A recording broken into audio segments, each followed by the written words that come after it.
It's the Phoenix, Arizona weather discussion for Monday, the 13th of December. I'm Michael Groff. A pretty nice day ahead today. Temperatures pretty close to 70 with an increase in clouds. We might see a shower here tonight or early tomorrow, but the big story is a significant winter storm coming into the region, and that's going to bring a cold front across the state.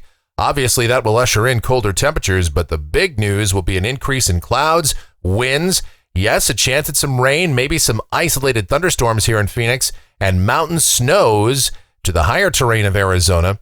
But this will be a short-lived feature because by Wednesday, it's all gone, and we're just left with colder temperatures. So let's talk about it here. First, looking at the almanac from yesterday, 72 degrees the afternoon high, 45 was the morning low. The normal high is down to 66, and that normal low is 45. As we take a look outside right now at 10:45 a.m., some wispy clouds across the valley, and we're sitting at 61 degrees at Sky Harbor. Dew point at 37, relative humidity 42%. The winds are light, and the barometer is rising. The upper air look shows our gathering winter storm. It's just off the west coast, and it is rapidly intensifying as it will begin to dive southeastward. And as I said, this is moving pretty quick. By tomorrow evening, that cold front will be knocking on the door. Out ahead of it, strong southwesterly flow bringing in those high clouds, and there is even a weak little wave, a little disturbance that will come through here tonight and early tomorrow, and that will bring maybe a shower or two to parts of the state. All right, as we take a look at the watch warning map, and it's a busy one. We've got a number of issues with wind out here in the west and out into the plain states as well. Those are high wind watches, and a number of winter storm watches and warnings as well. Now in Arizona, keying in specifically on our state, we have a high wind watch in effect for the Flagstaff area and much of the high country of northern and northeast Arizona.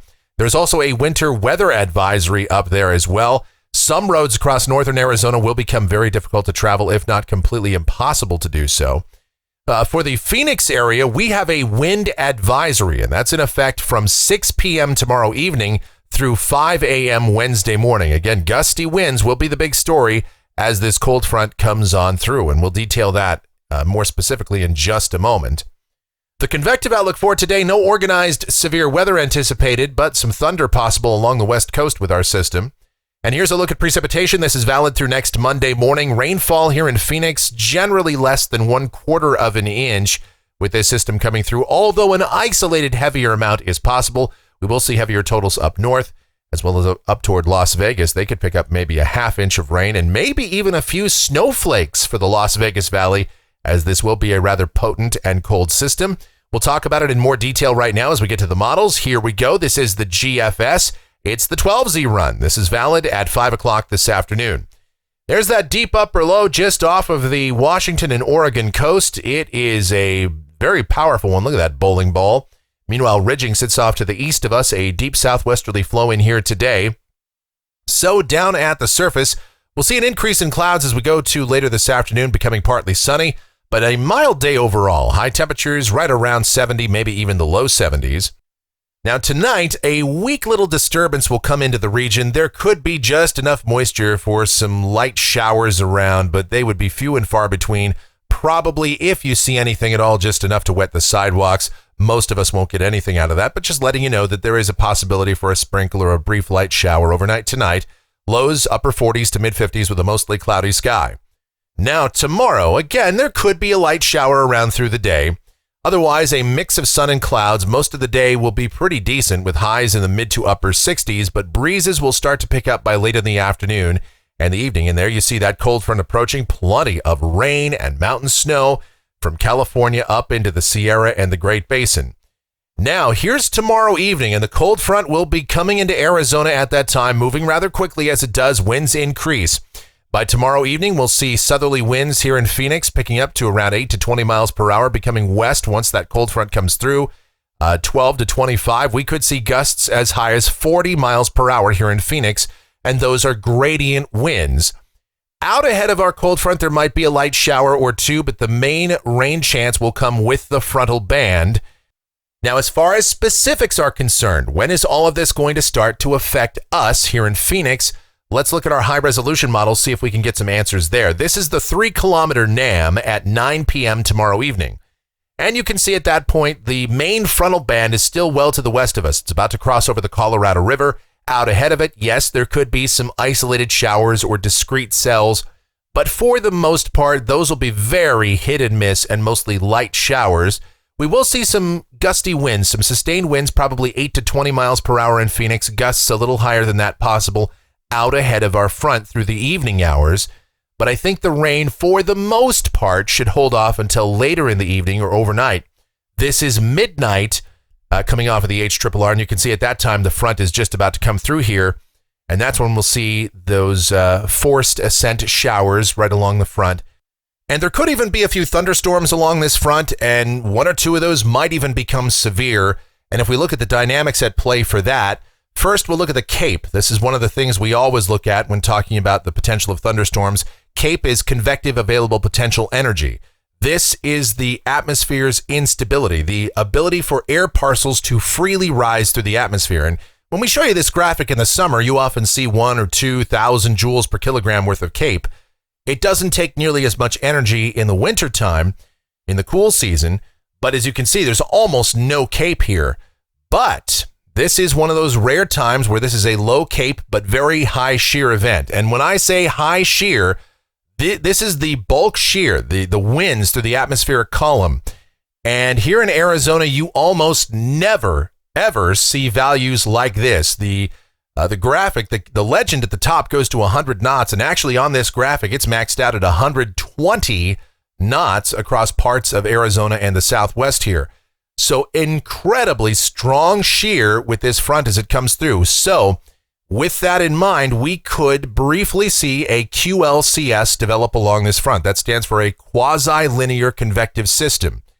And so we could see a line of thunderstorms that briefly develops, and with all this shear, it wouldn't take much for those winds and those thunderstorms to get pushed right down to the surface, and we could see some brief severe wind gusts here. We're talking, severe winds and thunderstorms are anything over 58 miles per hour. We could easily see that with the strongest storms. Not saying we will, but the potential is there. That is something to consider late tomorrow night. I would say after 11 p.m., between about 11 p.m. to 2 a.m. is probably the prime window for this, and that might change a little bit by the time we get to tomorrow. So you'll have to watch tomorrow's videos for further updates on this, but that is a possibility with that kind of shear. My goodness, you just don't see that here in Arizona very often. This is a very potent but very fast moving system, and that's also going to help to drive those winds, is that momentum transfer as this system comes through here so quickly.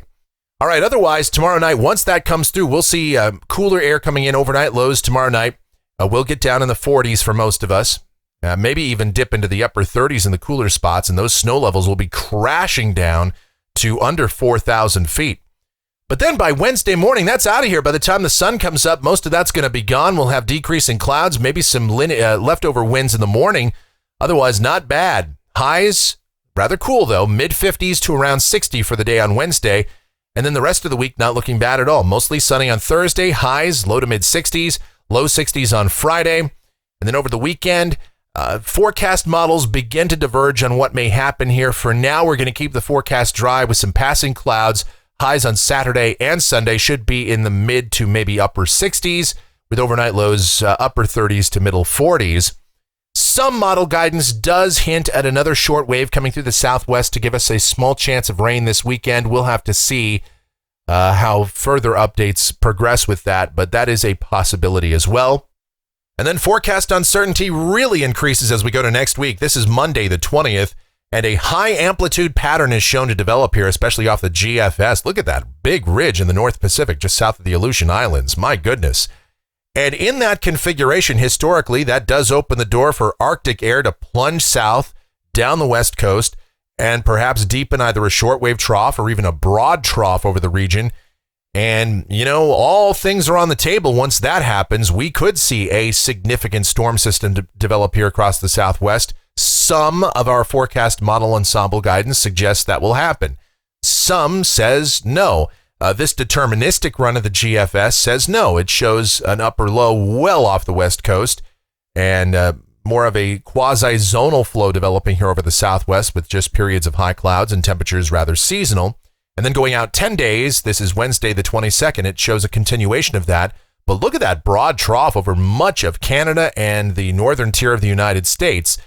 But again, there is so much uncertainty here. There is a number of our model guidance, ensemble guidance that suggests, again, we will see more unsettled weather in here for next week, and that's Christmas week. We'll try to pin that down for you in more detail, but we have to get past this storm system affecting us here tomorrow and Wednesday, and then we could probably get a better idea as to what will happen as we go to next week. A lot will likely change between now and then. All right, as we check out rainfall for Phoenix, this is going out through the 28th of December, so we're going way past Christmas here, coming off of the European ensemble. Look at the control member. It's up there over 2.5 inches of rain. And you got a few members here that are way over an inch or 2 inches. But the ensemble mean is staying pretty close to 1 inch. Again, denoting the possibility of very active weather for the second half of the month of December. That's interesting. And then temperatures off the national blend of models were not bad today and tomorrow, and then we dip down into the 60s, overnight lows in the 40s. Some cooler pockets will get down into the 30s, and it is possible on Wednesday that we don't even break 60 degrees. We'll see. And that's going to do it for the Phoenix, Arizona weather discussion for today. My next video due back here tomorrow morning. If you enjoy these videos, be sure to subscribe, like, share, click that notification bell, leave your comments, questions, and suggestions. As always, I invite you to check out my streaming station, KMGX. We play a lot of music. We have a lot of fun over there. It's myself and the one and only Michelle involved in the programming of that. And you get to hear our voices over there. I mean, really, what could be better?